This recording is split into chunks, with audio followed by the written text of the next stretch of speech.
Assalamualaikum warahmatullahi wabarakatuh. Halo semuanya teman-teman, selamat malam, selamat datang kembali di channel Lilo Bercerita dan masih bersama saya Lilo dimanapun teman-teman berada. Semoga teman-teman selalu dalam keadaan sehat, bahagia dan dimurahkan rezekinya. Amin amin ya robbal alamin. Doa terbaik untuk teman-teman semua ya. Dan pada kesempatan yang baik ini kami akan membawakan satu kisah dari Bang Aldi. Kisah-kisah dari Bang Aldi selalu menarik untuk disimak teman-teman.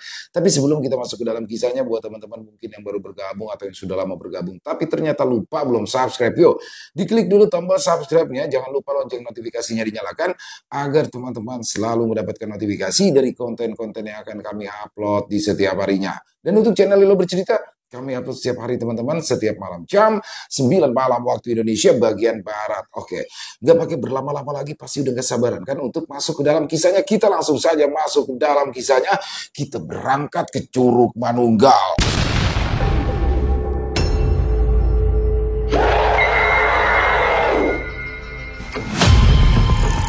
Tersesat di alam gaib Curug Manunggal.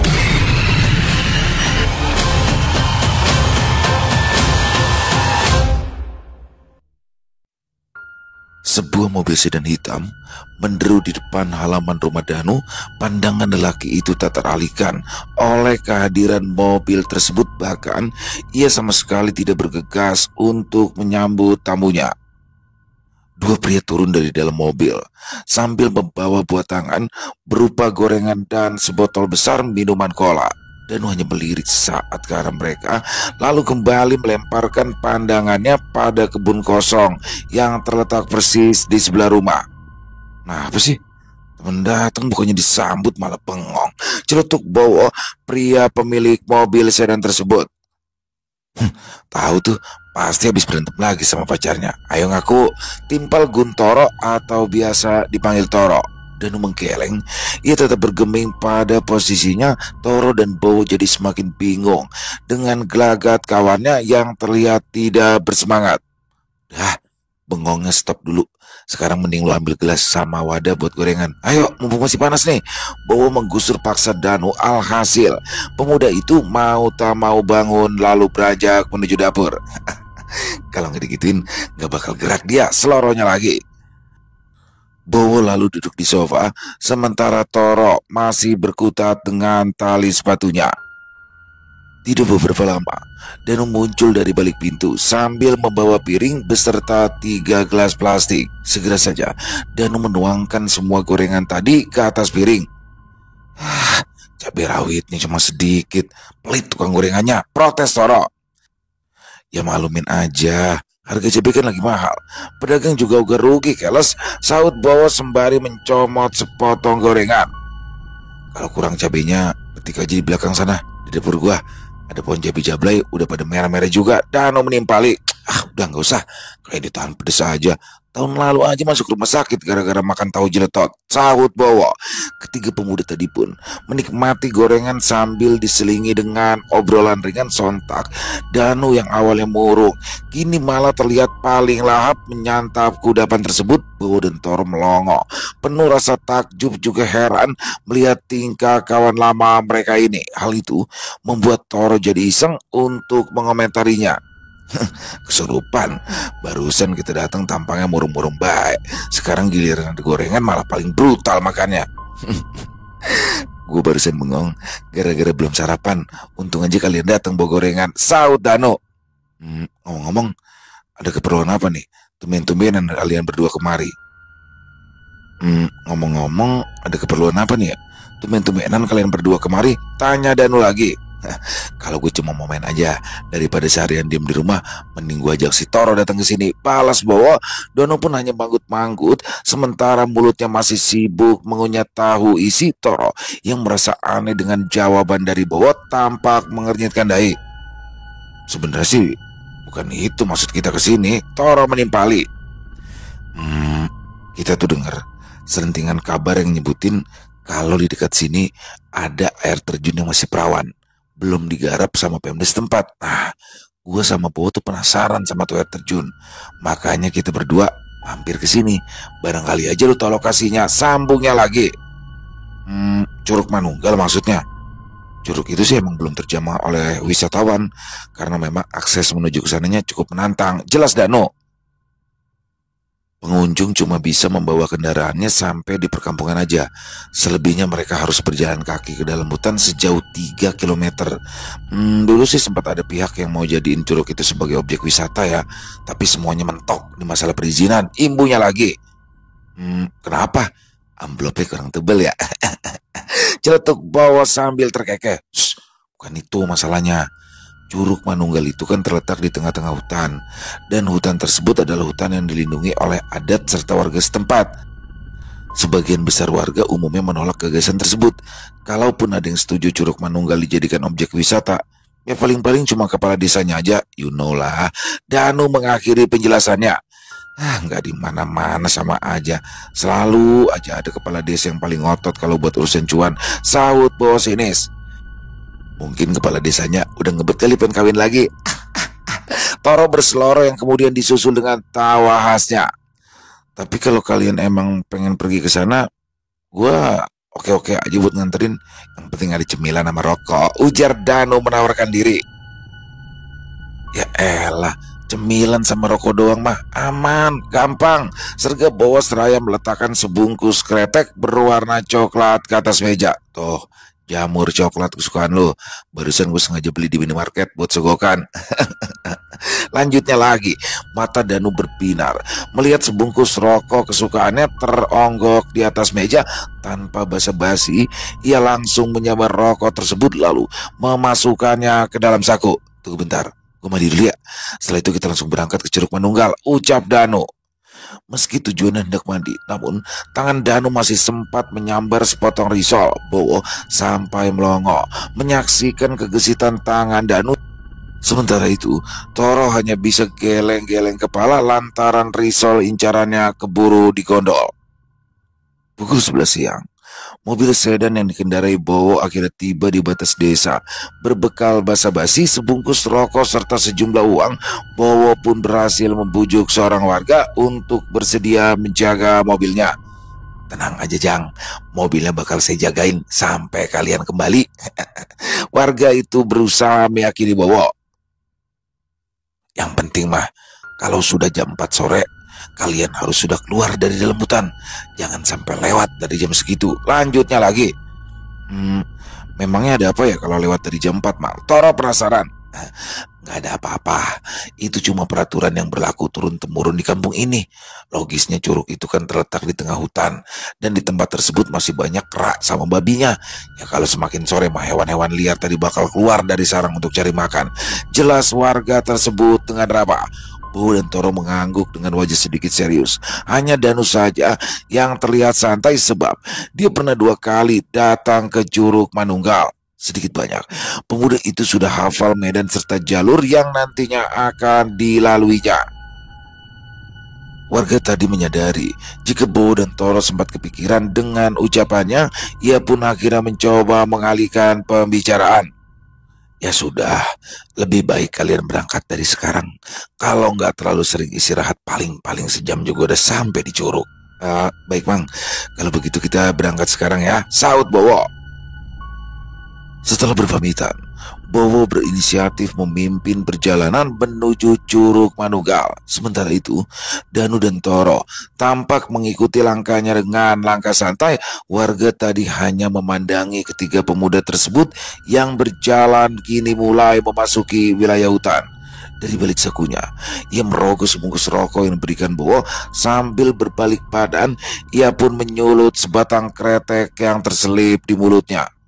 Tak terasa, Bowo dan kawan-kawan telah memasuki hutan.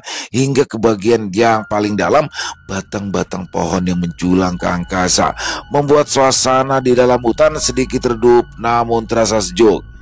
Kesunyian beberapa kali terusik oleh suara ranting yang berderak akibat terinjak. Tak ada obrolan kecuali nyanyian serangga yang mengelilingi dengusan nafas ketiga pemuda tersebut. Sesampainya di sisi sungai, Bowo pun meminta Toro juga Danu untuk beristirahat sejenak. Istirahat dulu bentaran, tenggorokan gua kering banget. Sebaiknya kita minum dulu. Setelah itu kita isi ulang lagi botol minumnya. Isinya pakai air sungai ini? Tanya Toro heran. Ya iyalah, emangnya kenapa? Orang air sungainya jernih gini, sejuk lagi. Bowo menyaut. Toro, ini air sungai jauh lebih seger daripada air minuman kemasan yang lu pegangin itu. Danu menimpali. Danu lantas menyiuk air sungai itu dengan gelas stainless miliknya tanpa ragu atau takut. Ia pun menenggak habis air yang telah tersiuk tadi. Bowo tersenyum geli melihat ekspresi Toro yang sepertinya masih belum yakin dengan kehigienisan air sungai tersebut. Tuh lihat, gak kenapa-napa kan? Ujar Danu.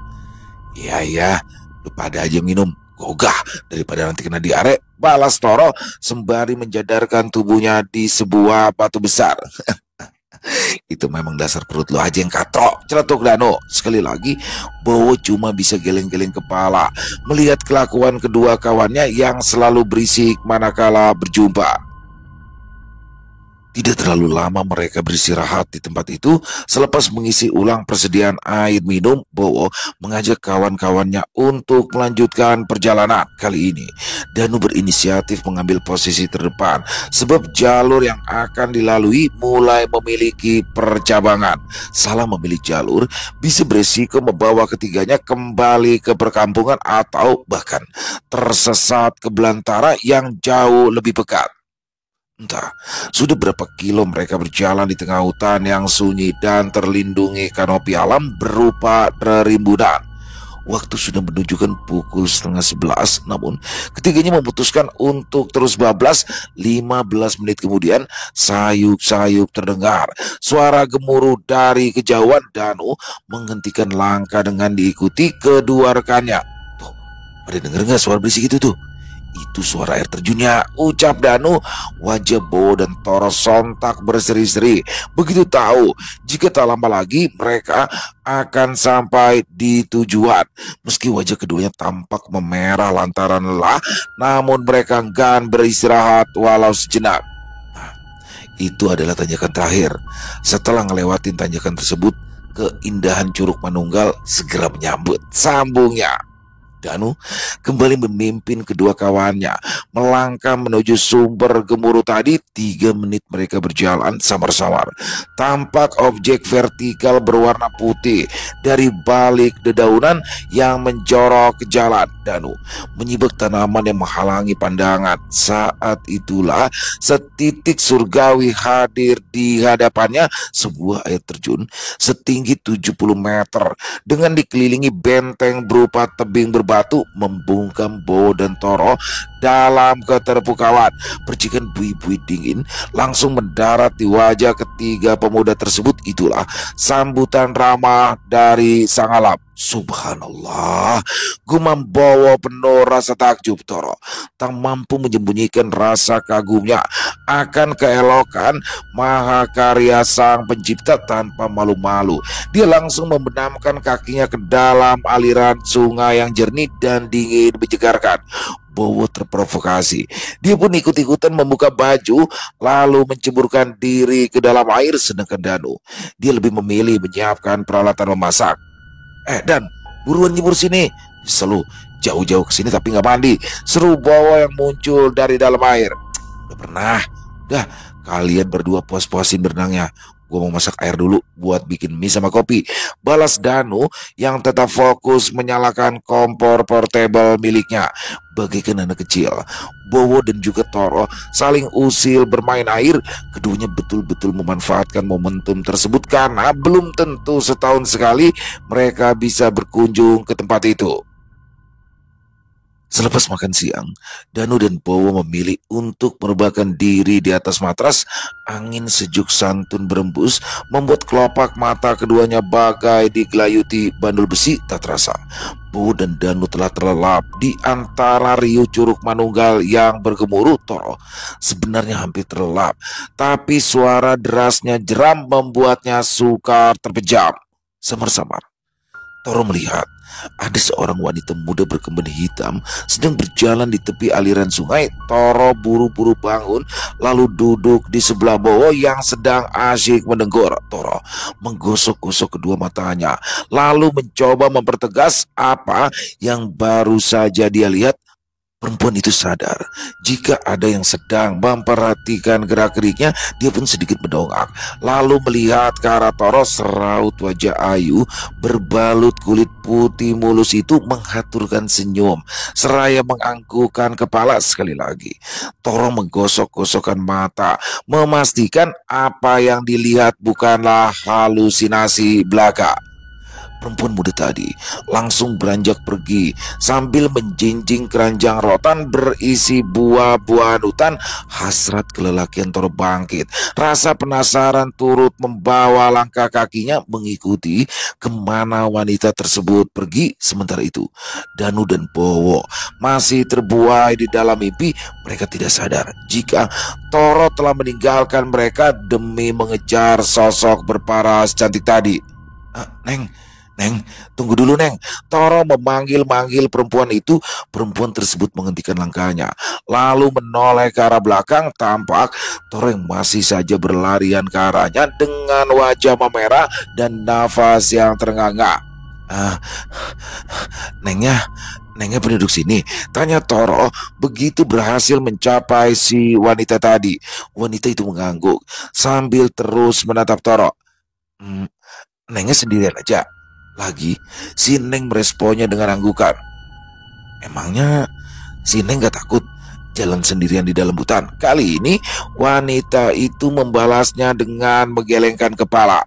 Tentu saja, Toro sedikit kagum dengan keberanian sosok yang ada di hadapannya. Sambil memikirkan obrolan apa yang akan dibahasnya berikut, mata Toro iseng menjelajahi setiap lekuk tubuh wanita tersebut. Meski hanya mengenakan kain kemben saja, namun dia merasa aura kecantikan wanita tadi sangat kuat. Kulit wanita itu mulus, permukaan lengannya ditumbuhi bulu-bulu halus. Si Neng ini masuk ke dalam hutan, tapi sama sekali nggak pakai alas kaki. Padahal banyak akar sama ranting tajam di sepanjang jalan. Luar biasa, ucap Toro dalam hati. Kalau boleh tahu, Neng ini namanya siapa? Kalau nama saya Gutoro, tapi panggil aja Toro. Nama saya Kania. Perempuan itu menjawab rasa penasaran Toro. Oh, namanya Kania ya. Toro mulai salah tingkah. Sekarang Neng Kania mau kemana? Kalau nggak keberatan, kira-kira saya boleh nemenin si Neng nggak? Kania tersenyum geli kala mendengar pertanyaan itu. Tampak sebaris gigi yang putih dari balik untayan senyumnya. Saya mau pulang. Memangnya teman-teman Kang Toro nggak bakal nyariin? Oh, tenang aja Neng. Teman-teman saya kalau udah tidur kayak kebo, harus nunggu suara geluduk baru bikin mereka terbangun. Toro mencoba mencairkan suasana dengan melontarkan guyonan. Berhasil. Kania memang tersenyum, namun buru-buru dia menutup mulut dengan telapak tangannya. Merasa ikannya sudah memakan umpan, Toro jadi semakin penasaran, ingin mengenal Kania lebih dekat. Neng, saya anterin Neng. Mumpung masih siang, perjalanan dari bawah kemari mah gak sampai 2 jam. Sebelum jam 2 juga pasti saya udah sampai sini lagi. Memangnya mau apa ke bawah? Rumah saya nggak jauh kok dari sini. Balas Kania. Nggak jauh dari sini? Memangnya di sini ada perkampungan? Celetuk Toro dengan wajah kebingungan. Dia lantas menyapu pandangannya ke segala penjuru hutan. Tak nampak rumah atau gubuk sekalipun. Di sana hanya ada pepohonan yang batang dan dahannya telah menghijau lantaran berbalut lumut. Kania tidak membalas pertanyaan tadi. Dia malah melemparkan senyum menggodanya sambil berlalu dari hadapan Toro. Neng, tungguin saya dong Neng. Toro memanggil-manggil. Toro terus saja mengikuti Kania tanpa meminta persetujuan terlebih dahulu. Demikian juga dengan Kania yang sepertinya tidak keberatan jika pemuda itu menemaninya. Mereka terus saja berjalan, membelah rimbunnya rimba raya yang semarak oleh kicau burung dan suara serangga. Toro yang masih faham adab tidak berani berjalan berdampingan dengan Kania.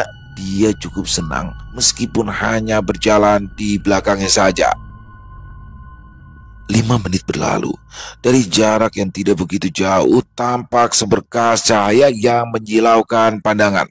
Samar-samar, Toro bisa melihat ada satu perkampungan dengan rumah-rumah bergaya capit gunting khas masyarakat Sunda di zaman dulu. Toro merasa heran, sebab dia dan kawan-kawannya tidak merasa melewati perkampungan itu ketika hendak menuju Curug Manunggal. Aneh, perasaan barusan gue nggak ngeliat adanya perkampungan. Padahal tadi ngelewatin jalur yang ini juga, pikirnya. Kania sepertinya mengerti kebingungan yang melanda Toro. Dengan santainya ia pun berkata, perjalanan dari bawah menuju ke sini cukup melelahkan. Wajar saja kalau Kang Toro tidak melihat, sebab saat itu pasti Kang Toro sedang kecapean. Toro terkejut lantaran Kania seperti bisa membaca apa yang ada di benaknya. Semakin takjub saja dirinya dengan sosok wanita itu. Selain berawan, ia juga rupanya mampu membaca pikiran orang lain. Akang cukup mengantarkan saya sampai di sini saja. Terima kasih karena sudah mau menemani, ujar Kania dengan santun. Oh, kenapa cuma sampai di sini, Neng? Saya mau-mau aja kok nganterin Neng sampai ke rumah. Saya nggak bakal minta imbalan apa-apa, sumpah, balas Toro yang sepertinya tidak rela jika harus berpisah. Jangan atuh Kang, kasihan nanti teman-temannya. Mereka pasti akan mencari Kang Toro. Biarin aja Neng, mereka juga kayaknya masih lama tidurnya. Kalau boleh, Akang mau mampir dulu ke rumah si Neng. Syukur-syukur kalau disediain kopi. Toro sedikit memaksa, Kania terdiam sambil terus memandangi wajah Toro. Entah apa yang terlintas di pikirannya, khawatir ada kata-kata yang menyinggung. Segera saja Toro meminta maaf. Maaf Neng, yang tadi mah cuma bercanda, jangan dimasukin ke dalam hati ya. Akang yakin mau ikut sama saya? Tanyakan ia dengan tatapan serius. Yakin 100% Neng. Kapan lagi bisa main ke rumah si Neng? Jawab Toro. Kania pun mengangguk seraya tersenyum manis. Dia tidak berkata apa-apa selain berbalik badan lalu beranjak dari tempat itu. Tidak ada penolakan ataupun sanggahan, dan Toro menganggap jika hal itu sebagai lampu hijau untuknya. Buru-buru dia berjalan mengikuti Kania. Hatinya berbunga-bunga memikirkan hal yang terlampau jauh dari realita. Siapa mengira jika hari itu dia akan bersua dengan Kania yang menurutnya sangat anggun melebihi wanita-wanita yang ada di kota. Sebuah sungai membentang sekaligus menjadi batas antara hutan dengan perkampungan. Tak ada jembatan untuk dilalui, namun ada beberapa buah batu besar yang bisa dijadikan pijakan. Dengan santainya, Kania melangkah dari satu batu ke batu yang lain. Toro melakukan cara yang sama, namun ia terlalu terburu-buru sehingga hilang keseimbangan. Tanpa ampun, tubuhnya tercebur ke dalam sungai yang berair sangat dingin. Seketika, pandangannya menjadi gelap. Beberapa saat, Toro gelagapan, tangannya berusaha menggapai sesuatu untuk berpegangan. Beruntung, arus sungai membawanya ke sebuah batu besar. Tubuhnya tertahan di batu itu sehingga ia tidak hanyut lebih jauh lagi. Kang, gak apa-apa? Tanyakan ia datar. Toro mengangguk. Walau sebenarnya dia masih sangat shock dengan kejadian tadi, buru-buru dia menepi ke sisi sungai, lalu duduk sejenak untuk menenangkan diri. Sudah, nanti juga pakaianmu bakal kering dengan sendirinya, katakan ia lagi sembari berlalu pergi. Tak ingin ketinggalan, Toro pun segera bangun dan kembali membuntuti Kania meski seluruh badannya basah kuyup. Namun Toro tidak mengeluh. Memang tidak ada yang perlu disesali, toh itu semua adalah keinginannya sendiri. Toro dan Kania akhirnya tiba di satu perkampungan di mana para penghuninya tampak berpakaian sangat sederhana. Kaum pria tampak bertelanjang dada, bercelana pangsi berwarna hitam serta mengenakan ikat kepala. Kaum wanitanya sebagian memakai kain kemben berwarna hitam, namun ada juga yang mengenakan kebaya sederhana. Mereka sama sekali tidak menghiraukan kehadiran Toro lantaran sibuk dengan aktivitas masing-masing. Sayup-sayup terdengar suara beberapa gadis yang sedang bercengkrama sambil menumbuk padi di sebuah lesung. Suara tumbukan tersebut saling bersahutan, membentuk satu irama riang yang menyenangkan. Toro terkesima menyaksikan pemandangan di perkampungan tersebut. Atap rumah-rumah penduduknya masih terbuat dari rumbia yang disusun serapi mungkin. Dinding serta lantainya juga masih terbuat dari kayu.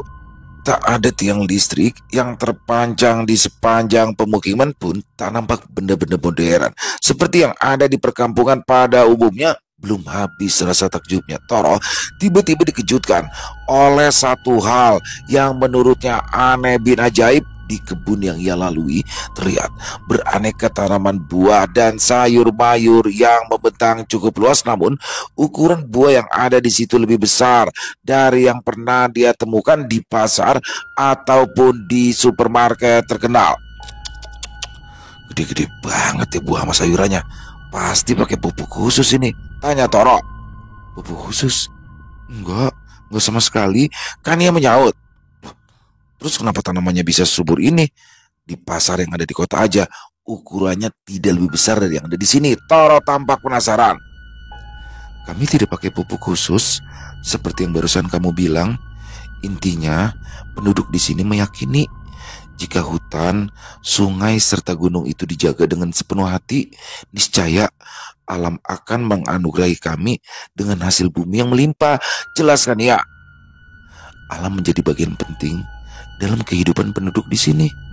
Merusak alam sama artinya dengan menciptakan bencana. Hutan dirambah, satwa yang punah bisa ribuan. Di sini kami sangat menghargai kehidupan, sekalipun itu hanya seekor serangga. Imbunya lagi.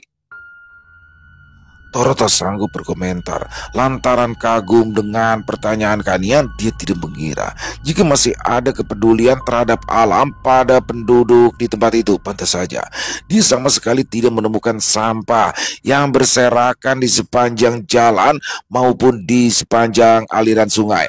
Perkampungan tersebut benar-benar asri walau dikelilingi benteng alam berupa belantara liar.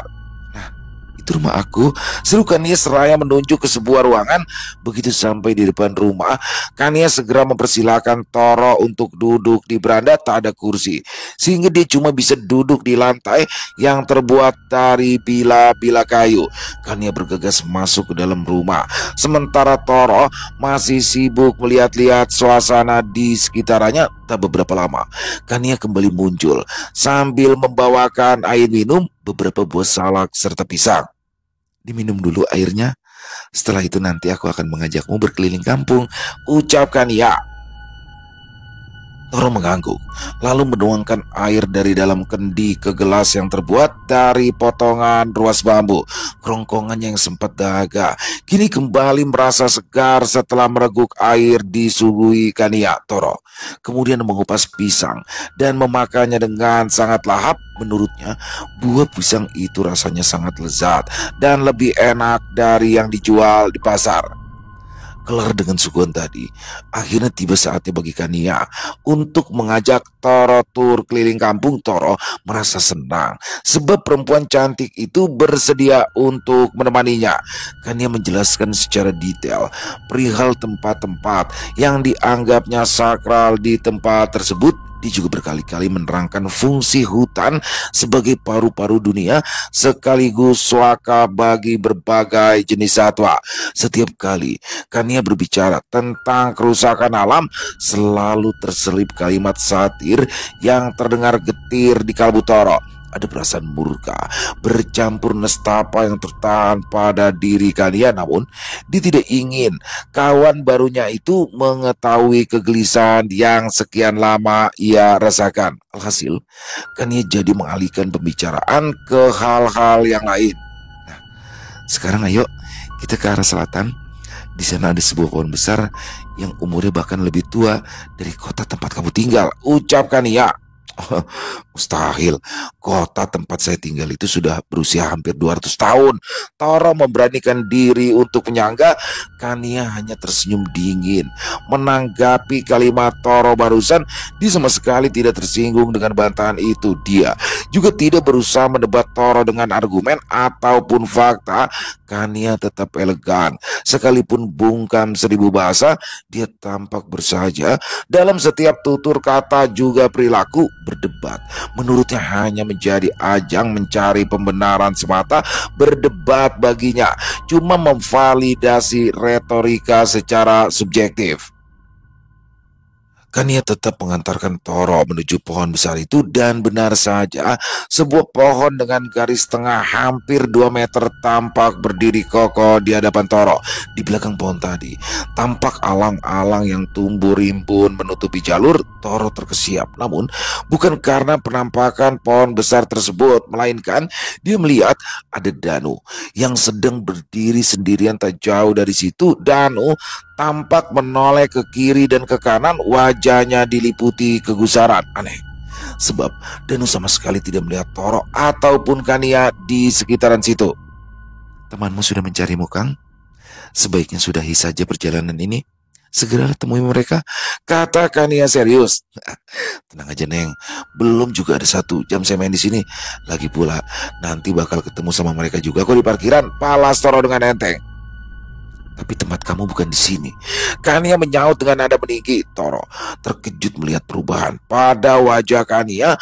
Perempuan itu tampaknya tidak suka jika omongannya selalu saja dibantah oleh Toro. Kania memalingkan wajah dan berlalu meninggalkan Toro seorang diri. Sial memang. Alih-alih menemui Danu, Toro justru berbalik badan lalu mengejar Kania. Sementara itu, Danu masih terus berputar-putar di area tadi seraya memanggil-manggil nama Toro. Angin dingin membelai wajah Toro.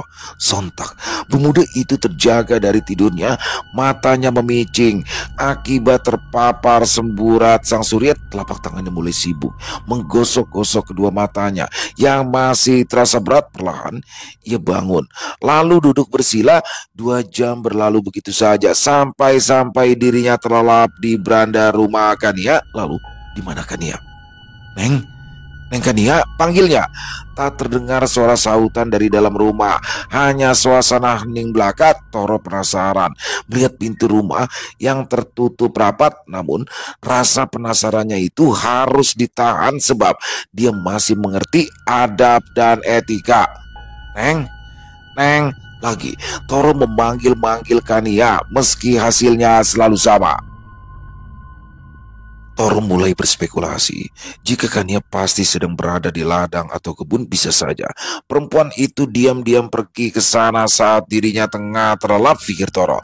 Tak ingin membuang waktu, ia pun bergegas bangun lalu pergi menuju ladang. Toro berjalan kaki melewati puluhan rumah penduduk yang tampilannya nyaris sama. Tak ada satupun warga yang ia temui, baik di jalan ataupun di beranda rumah. Demikian pula dengan lumbung-lumbung padi yang sebelumnya ramai, kini tampak sunyi. Keadaan kampung itu mendadak sepi padahal langit masih terang.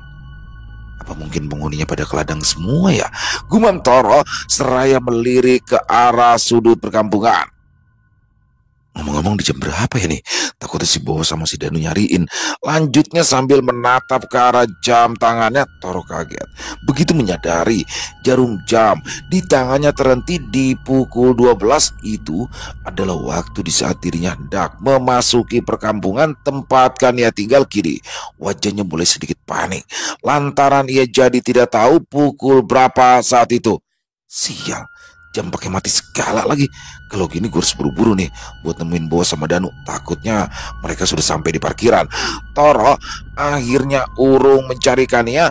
Kegelisahan justru membawa langkah kakinya menuju tempat di mana ia melihat Danu beberapa saat yang lalu. Sejurus kemudian sampailah Toro di lokasi yang dituju.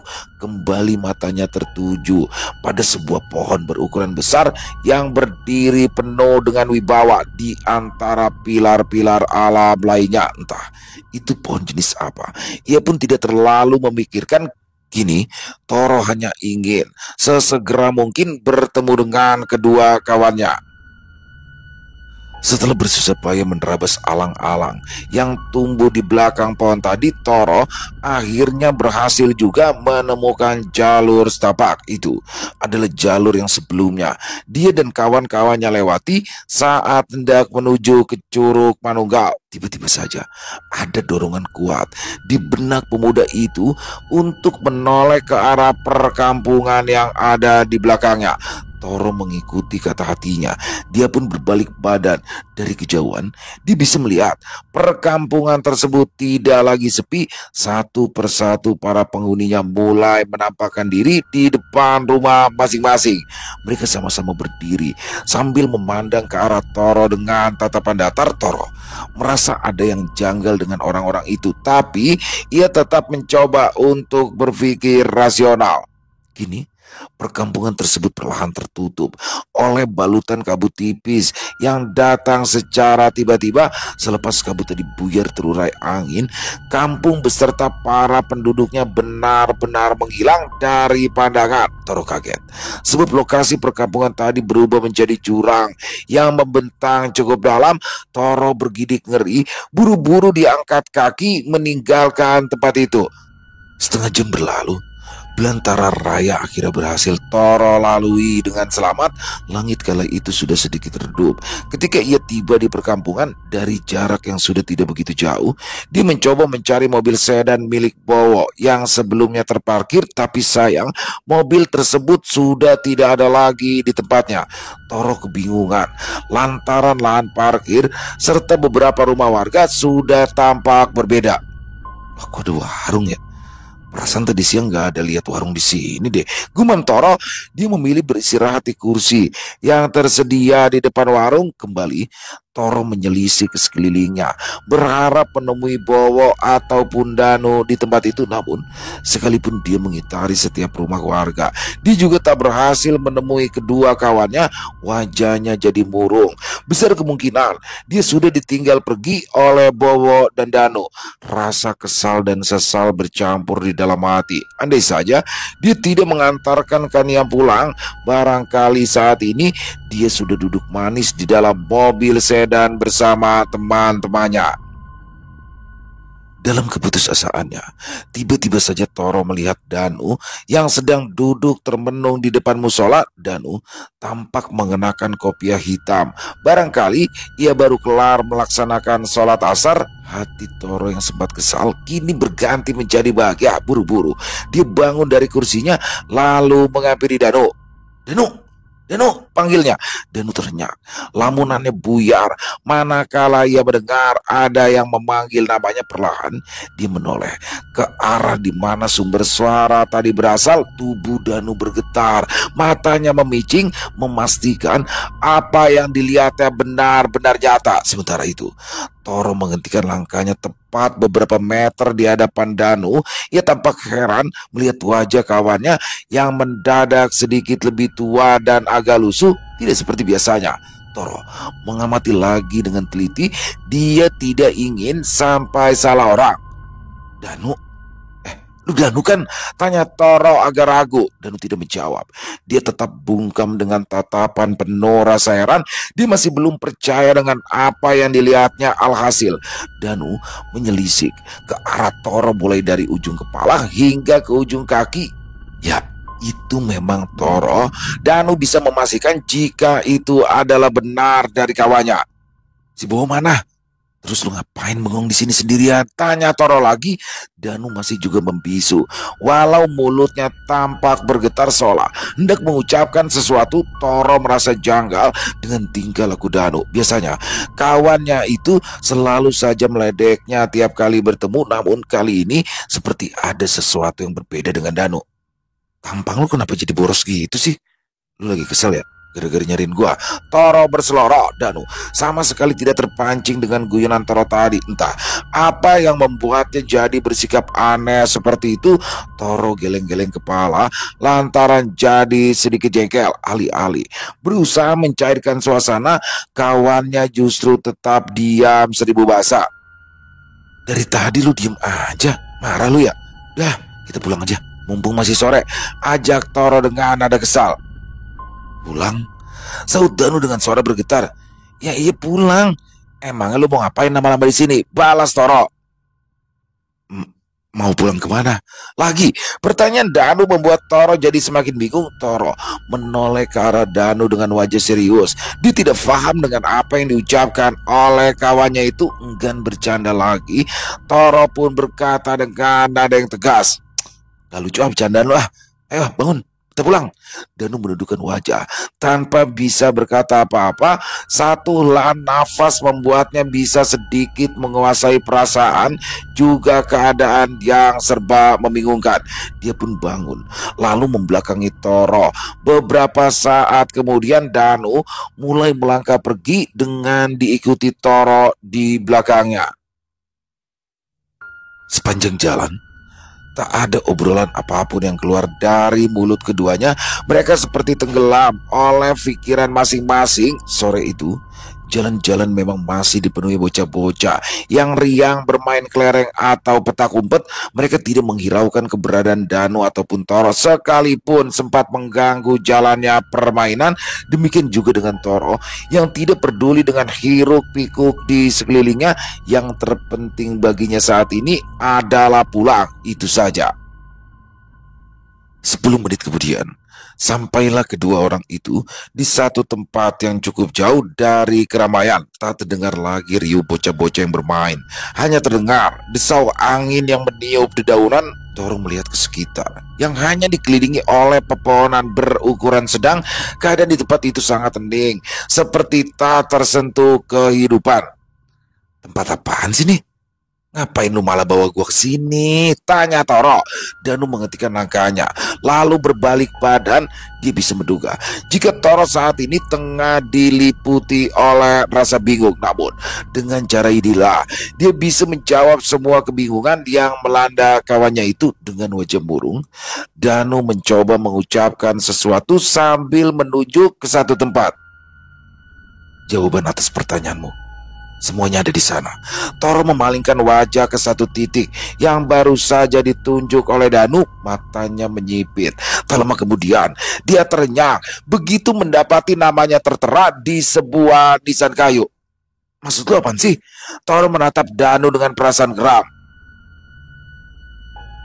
Bukannya tadi kamu bilang ingin pulang? Dan aku sudah mengantarkan ke tempat peristirahatan terakhir kamu.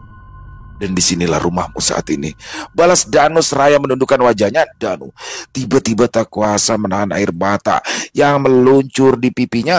Tubuhnya bagai ditekan beban yang sangat berat sehingga ia terkulai di atas tanah. Tangisnya meledak seketika. Jiwanya terguncang oleh memori beberapa waktu yang silam. Toro masih mematung memandangi namanya yang jelas-jelas tertulis di nisan. Tubuhnya mulai bergetar menyaksikan pusaranya sendiri. Bo gak bisa nemenin gue ziarah ke makam lo. Dia ngalamin kecelakaan saat kita berdua akan mengevakuasi jenazah lo yang terapung di aliran sungai. Kakinya patah karena terjatuh ketika hendak menuruni tebing batu. Jelas Danu dengan suara terbata-bata. Bo sangat terpukul sama kematian lo. Dia dibawa turun sama warga kampung sini untuk dilarikan ke rumah sakit terdekat. Sedangkan gue kembali ke dalam hutan sama sebagian penduduk untuk evakuasi. Dan atas permintaan paman lo, maka jasad lo dikuburin di sini. Maafin gue ya. Maafin gue karena gak becus jaga kawan sendiri. Tapi guratan takdir yang telah tertulis mungkin menghendaki hal ini terjadi. Lu udah gak ada sejak 2 bulan yang lalu. Sekarang tenanglah jiwa lu dalam keabadian kawan. Danu mengakhiri kalimat itu dengan isak dan air mata yang berderayan. Toro menitikkan air mata. Dia mengalami kesedihan serupa dengan yang dialami oleh Danu. Perlahan dia mendekat ke arah kawannya, berusaha menyentuh bau Danu yang masih bersimpu di depan pusara. Perasaannya semakin hancur manakala telapak tangannya tak lagi bisa menjamah Danu yang masih memiliki raga. Toro undur diri beberapa langkah. Hatinya masih menolak kenyataan jika sekarang dirinya hanyalah jiwa yang penasaran. Menjelang senja, kumandang sholawat terdengar menggema dari corong toa yang ada di setiap musola. Danu akhirnya terjaga oleh gigitan nyamuk-nyamuk kebun yang terasa pedih di kulit berkali-kali. Dia menggaruk-garuk tangan yang gatal sambil mengedarkan pandangan ke sekitar. Tak ada siapa-siapa di tempat itu. Entah sudah berapa lama dirinya terlelap di sebelah makam Toro. Danu buru-buru bangun dan membersihkan sisa-sisa tanah yang masih menempel di bagian belakang celananya sebelum pergi. Dia kembali memandangi pusara tersebut sambil memanjatkan doa. Tak ada lagi yang bisa ia berikan untuk Toro selain untayan doa agar jiwa kawannya bisa damai di jagat keabadian. Diiringi desau angin, Danu mulai meninggalkan tempat tersebut. Dia bersumpah akan mengubur kenangan kelam 2 bulan yang lalu. Dia bahkan enggan menyebut atau mendengar nama Curug Manunggalagi. Luka masih jelas membekas dan hanya waktu yang bisa menuntunnya meraih rasa ikhlas. Selesai. Wow, luar biasa kisah dari Bang Aldi ini asli nih. Saya suka banget nih ya model-model kisah seperti ini karena apa namanya dapat banget tuh bagaimana ketika Toro, Danu, Bowo datang ke salah satu curug perawan. Maksudnya curug perawan di sini curugnya belum terjamah ya oleh para wisatawan karena berada di tengah hutan. Dan di sini ternyata ada perkampungan gaib yang Toro tanpa dia sadar dia masuk ke dalamnya. Dan saya bener-bener nggak ngira loh. Bener-bener nggak ngira kalau ternyata ketika dia kembali dia udah nggak ada tuh di situ. Dia udah meninggal, bahkan sudah ada kuburannya, sudah ada nisannya, sudah ada pusaranya. Dan ketika dia bertemu dengan Danu, dia menyentuh Danu, udah nggak bisa. Keren banget nih. Sebenarnya benar-benar saya nggak nyangka. Walaupun saya tahu ya, oke itu adalah kampung gaib. Sudah dari awal mungkin teman-teman juga udah paham. Tapi benar-benar nggak nyangka kalau ternyata dia udah nggak ada. Jadi di sini bagaimana Toro meninggal ketika dia melompat dari batu ke batu dan sempat tenggelam. Nah di situ ternyata dia meninggalnya. Jadi kan kalau dalam kisah tadi kan ketika dia kecebur ke sungai, nah terus dia bisa bangkit lagi tuh. Itu sebenarnya dia udah nggak ada. Keren banget. Saya suka nih sekali lagi ya kisah seperti ini. Terima kasih Bang Aldi atas kisahnya yang luar biasa. Dan semoga kisah barusan bisa menghibur teman-teman semua, para pecinta penikmat horor misteri, lebih khususnya lagi kepada para subscriber dari channel Ilo Bercerita. Buat yang punya komentar lain, yang punya pendapat lain bisa menuliskan di dalam kolom komentar ataupun hanya sekedar saling menyapa. Insya Allah kami akan menjawab satu persatu. Buat teman-teman yang suka dengan videonya bisa diklik tombol like atau tombol jempolnya, boleh juga dong dibantu di share ya link videonya ini ke teman-teman yang lain agar juga ikut merasa terhibur. Dan sekali lagi buat yang belum subscribe yuk diklik tombol subscribe-nya, jangan lupa lonceng notifikasinya dinyalakan agar teman-teman selalu mendapatkan notifikasi dari konten-konten yang akan kami upload di setiap harinya. Dan kami juga ingin mengucapkan terima kasih ya kepada seluruh teman-teman yang sudah selalu setia hadir, yang sudah selalu mendukung kami, karena teman-teman lah kami selalu bersemangat berkarya di setiap harinya. Oh iya, buat teman-teman mungkin yang punya kisah horor misteri yang apabila mungkin berkenan dibawakan di channel kami, silakan bisa mengirimkannya ke nomor telepon kami yang ada di sini, bebas ya. Kirimannya boleh dalam bentuk tulisan, boleh dalam bentuk rekaman suara, audio atau voice note, bebas senyamannya teman-teman aja. Dan buat teman-teman yang sudah mengirimkan kisah, kami ucapkan terima kasih. Di akhir kata, saya Ilo mengucapkan permohonan maaf apabila mungkin dalam pembawaan kisahnya barusan ada kata-kata saya yang salah ataupun ada kata-kata saya mungkin yang kurang berkenan. Saya mohon dibukakan pintu maaf yang seluas-luasnya. Sampai berjumpa lagi di konten-konten kami selanjutnya. Pasti tidak kalah serunya, pasti tidak kalah horornya. Masih bersama saya Ilo di channel Ilo Bercerita. Salam sehat, sukses selalu untuk kita semua. Wassalamualaikum warahmatullahi wabarakatuh.